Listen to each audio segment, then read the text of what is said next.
Hi friends, I come your way once again, and this time around I am going to be your coach, educator. Exactly, the purpose for this video is to help upcoming coaches and individuals who have passion to coach to have a system that they can work with, a structure, so that you do not just get to the field of play with just your passion and you go and teach things that are not structured and organized, but you go and watch videos and you feel because you've watched the videos you can implement them at your training grounds. No, whatever you watch on YouTube, Instagram are refined videos, so they lose touch of the connection that one must have with actual players that stand in front of you at the time of coaching. We're going to take it from the scratch, then build to the top, and I hope I will have enough time to talk about game formations, exactly, and then game modules or game situations, we call it, so that at the end of the day it will be a platform you can visit for many information. Exactly, let's get to the point. The philosophy of grassroots football, according to FIFA policy, is that children of different ages must have access to football in every community they have or they find themselves in, irrespective of their age, sex or gender, their culture, their ethnic orientation or their religious orientation. And it has to be free and fair. There shouldn't be any bias in that. As a result, when you are grooming kids and training them to know how to play, you must be conscious of some of these factors, exactly, because once you begin to become biased, you want only tall players, you want only short players, you want only, the moment you begin to go on that tangent, you want players only from the northern region, you want players only from, then you are defeating the purpose for FIFA grassroots policy, exactly, the philosophy of grassroots football according to FIFA. I don't intend to make this platform more theoretical, but rather very practical, exactly, because there's a lot of theory out there that you can visit. So I'll get straight to the point. As and when the need is, I'll chip in some very important things that you need to know as a coach. So before you get to the field as a coach, what are the things that you should have?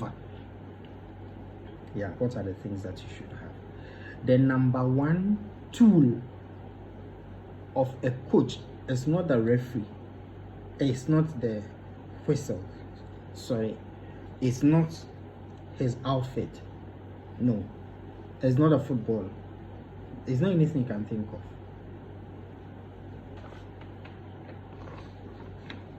It is this: the sessional planner. It will interest you to know that many coaches do not have a clue about what this is, and it is also because of the perception that football is for the uneducated, football is for those that haven't been to school, do not have any interest in school and what have you. But I can assure you that football has become more scientific than before, and it is necessary that we catch the pace with time. You understand? So long as the realm of football is concerned. So this is the sessional planner. Every coach must know how to use the sessional planner.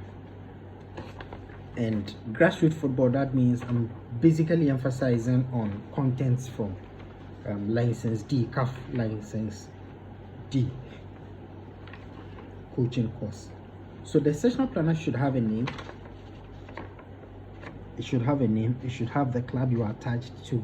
It should have a date. It should have the topic you're going to treat for the day. It should have the total number of plays you're going to use on the field stated. It should have the duration of your training modules. You should have the total number of equipment you're going to use, and you must specifically state your objective for the day. Exactly. The other thing that you need to know about the sessional planner is that there are divisions, and they all have specified rules. So the first is stage. When we talk about stage, we are looking at the different sessions or different programs you're going to implement in the day. Exactly, that is the stage. So every stage and what activity you intend to implement. And then we have activity. So for every column on stage, you must simplify the activity you intend to embark on, so that a lay person or your assistant coach who may be privileged to take your place in case of emergency can continue from wherever you got to.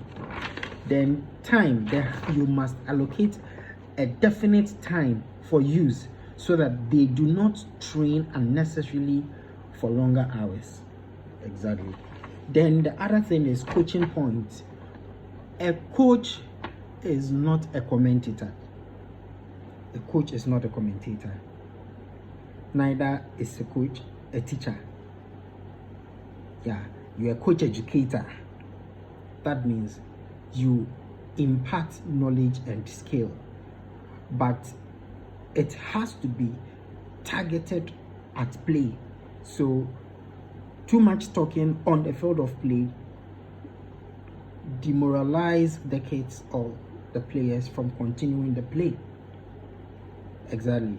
So you must censor, or you must be careful in your choice of words, and you must know what to say and what not to say. We'll delve into them. Then remarks. Remarks simply means that after the day's work, you should be able to state what your observations were, exactly what you felt, you saw, whether you were able to achieve your objective set for the day or you were not able to do so. So generally that is what it is for all of them. Now, stage one, the first phase of stage one is warm-up. Every training session must begin with a warm-up. What is a warm-up? A warm-up is just compiled activities that are put together to prepare the player's body and mind for activities set for the day. So there are different drills and different sessions that you can actually use as your warm-up session, and you must document it. You must document it right here. Then the next stage is main session part one. Main session part one. So that is it right here. Now, after the players have warmed up, you must take them through a systematic and progressive activities so that you don't inflict injuries on their ligaments, their bones, and what have you. So, or you do not confuse them. You must start from the basic and then you gradually climb with them.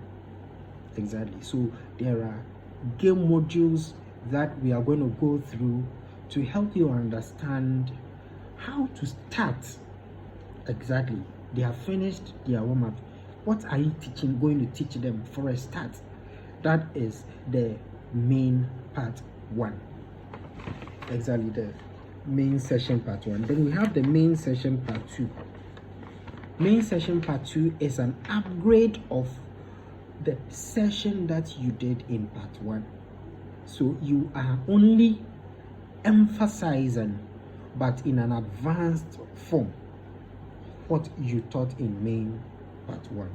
And then we have cool down.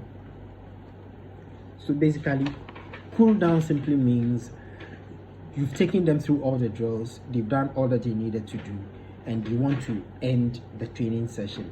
You don't just bring the activity to an abrupt end.